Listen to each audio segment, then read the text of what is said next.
කොටුවේ මහරැට අපි එක්ුණා මුළු නගරේ නිදි අදරේ අපි පාවුණා අඩ අඳුරේ අයිබෝන් හැමෝම ඔයාලට හිතනවා හැමෝම හොඳින් ඇති කියලා මුලින් මගේ සුදුශිකෝ channel එකට ඔයාලව සාදරයෙන් පිළිගන්නවා.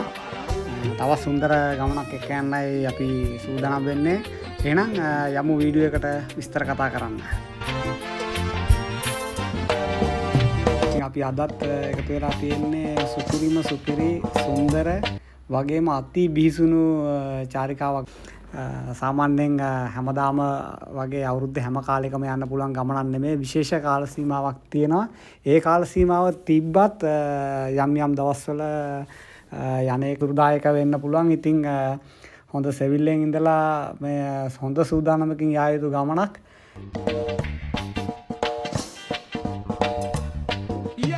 යනවා නම් සාමාන්‍යයෙන් මේ සඳහා විවෘත වෙන කාලය ඉස්සෙල්ලා කියලා ඉන්නම් නොවැම්බර් මාසේ ඉඳන් අප්‍රේල් වෙනකන් තමයි මේකට යන්න සුදුසු කාලය. ඒකනොත් අපි යන්න හදන්නේ.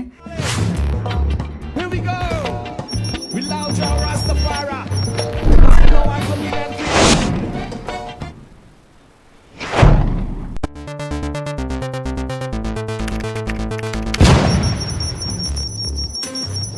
මැද තියෙන තැනකට මෙච්චර කාල අපි ගොඩබිමේ තිබ්බ තැන්වලට තමයි හැම වෙලාවම පහසුයි අමාරුවෙන් යන්නේ. අපේ පය ගහලා යන්න පුළුවන් තැන්. ඉතින් අද අපි යන්නේ ඊට වඩා ටිකක් වෙනස්.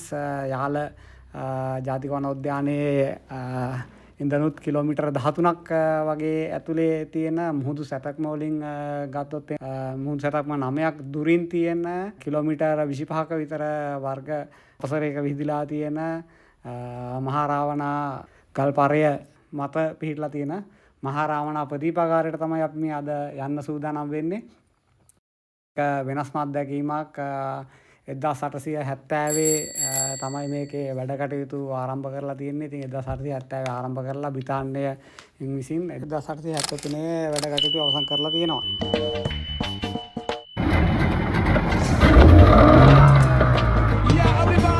පළවෙනි විදුලි ආලෝකය රසා කරන නාවිකයන්ට එහි අනුතුරු සංඥාව නිකුත් කරලා තියෙන 1973 හරියටම දිනේ කිව්වොත් එහෙම මාර්තු 10 වෙනිදා. ඉතින් අපිත් ගියේ. ඉතින් ඒක හරියටම අවුරුදු 152ක් සපිරෙන මොහොතේ තමයි අපිත් ගියේ. ඉතින් ඒක අපිටත් සුවිශේෂී දවසක් වුණා.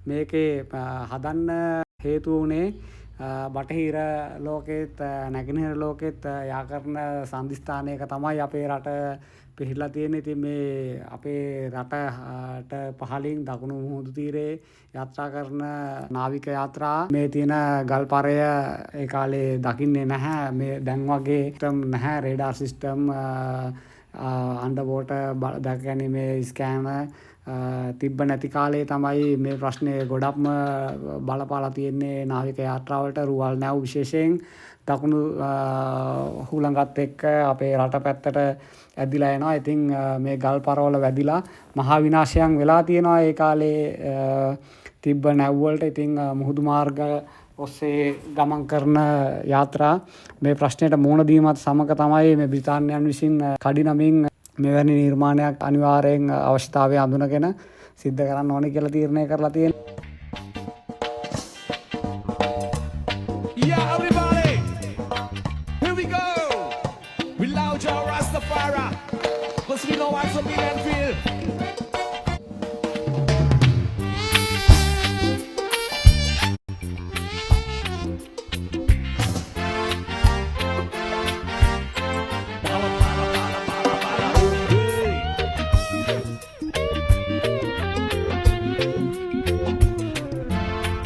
ඒ වගේම මේ පාදමට දාලා තියෙන ගල් කුට්ටි ගෙනවයි කියන්නේ ස්කොට්ලන්තේ ඉඳන් ටොන් 2-3 ගල් කුට්ටි නැව් වලින් ගාල්ල වරායට ගෙනල්ලා එතනින් නැවත මේ ස්ථානයට ගෙනාවා කියලා තමයි සඳහන් වෙන්නේ. මෙවැනි සංචාරයක් යාමට ඔබටත් අවශ්‍ය නම් මාලිමා ඩයිවිං සෙන්ටර් ශ්‍රී ලංකා නාවික හමුදාව මගින් ක්‍රියාත්මක කරන ආයතනය සම්බන්ධ කරගන්න පුළුවන්. කෙලින්ම ඔවුන් ඉතාම සුහදශීලී සේවයක් සපයනවා රාජ්‍ය ආයතනයක්. ඒ වගේම කිසිදු පිටස්තර ආයතනයක් මෙවැනි ක්‍රියාකාරකම් වල යෙදෙන්නේ නැහැ.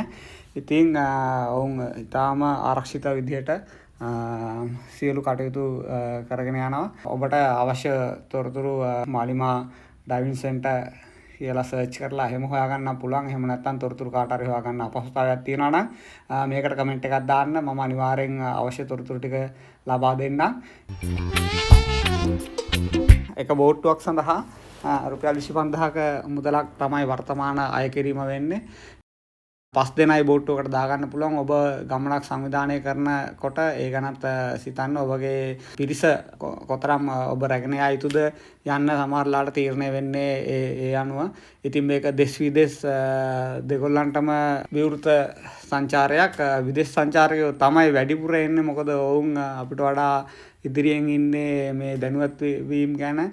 ඉතින් ඔවුන් ඊටාම ආසාවෙන් ඉන්නවා මෙහි කිමුදුම් කරලා මෙතන ගිලිච්ච නැව් 3ක් තියෙනවා. ඒ නැව්වල විස්තර බලන්න. ඒ වගේම ඊටාම සුන්දර දියයට ලෝකයක් තියෙන. ඉතින් අපිට ඒක දැක බලා ගන්න බැරි වුණා. මොකද ජාත්‍යන්තර කිමුදුම් බලපත්‍රයක් තිබිය යුතුයි මෙතන කිමුදුම් කටයුතු කරන්න. නිකන් ගෝගල්ස් දාගෙන ලයිෆ් ජැකට් දාගෙන මෙතන බහින්න දෙන්නේ නැහැ. ඉතින් තව දෙයක් කියන්න ඕනේ මේ තියෙන විදුලි ලාම්පුව ගැන. මයිකල් පැරඩේ විසින් නිර්මාණය වෙච්ච විදුලි ලාම්පුවක් කියලා තමයි කියන්නේ.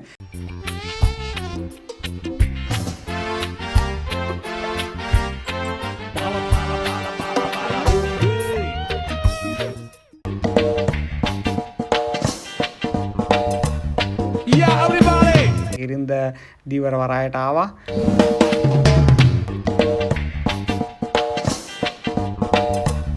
Yeah, everybody, here we go. We loud your Rastafari. ඔබටත් මේ ගමන යන්න අවශ්‍ය විස්තර වගේම මේ වීඩියෝවේ අඩුපාඩු තියෙනවා නම් අනිවාර්යෙන් කමෙන්ට් එකක් දාන්න. වීඩියෝ හොඳයි කියලා හිතනවා නම් ලයික් එකක් දාන්න, ෂෙයා කරන්න.